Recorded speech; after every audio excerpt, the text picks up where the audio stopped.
After completing the overall summary forms and curriculum analysis, it's time to review the results to make recommendations for curriculum selection or revision. You will need to develop a selection or revision process that works best in your setting. Here are some recommended steps.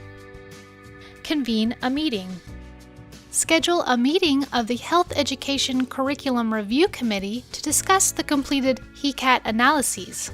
Include any additional individuals who will be responsible for revising locally developed curricula. Review the scores and comments.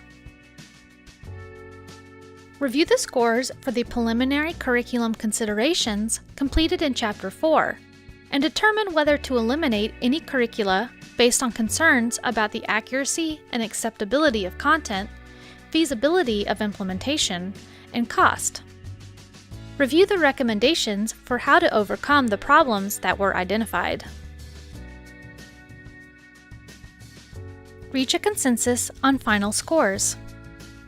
There should be consensus for the scores of the health topic modules for each curriculum when reviewers' scores are not consistent. Focus the discussion on those items for which there is a difference of 2 or more points. If consensus is not possible, the scores can be averaged. If the scores are already consistent, use this opportunity to have team members explain their scores. Once consensus is achieved, the team can discuss identified strengths and weaknesses. Identify important items.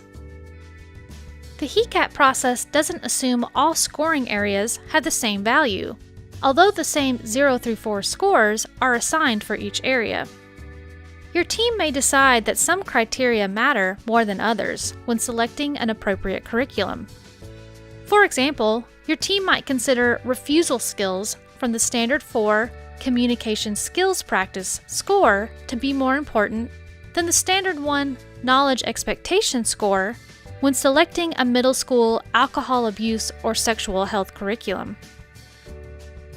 It appears these scores have the same value on paper, but the committee might consider this and other score areas as being more important when determining the curriculum that is selected. Rank curricula. If using the HECAT to review one curriculum, skip to the next step. If comparing more than one curriculum, use the multiple curriculum comparison scores form. Rank curricula from strongest to weakest. Make curricula and analyses available to the public for comment if required. Drawing upon a health education curriculum review committee that represents a broad range of school and community perspectives can help ensure that the analysis results and curriculum recommendations match the interests of the public. Sharing your analysis results with the public is even more transparent and demonstrates confidence that your process was fair, objective, and inclusive of others, so the public can trust in the findings. Review public comments if solicited, and consider whether the ranking of the curricula should be revised based on the input received.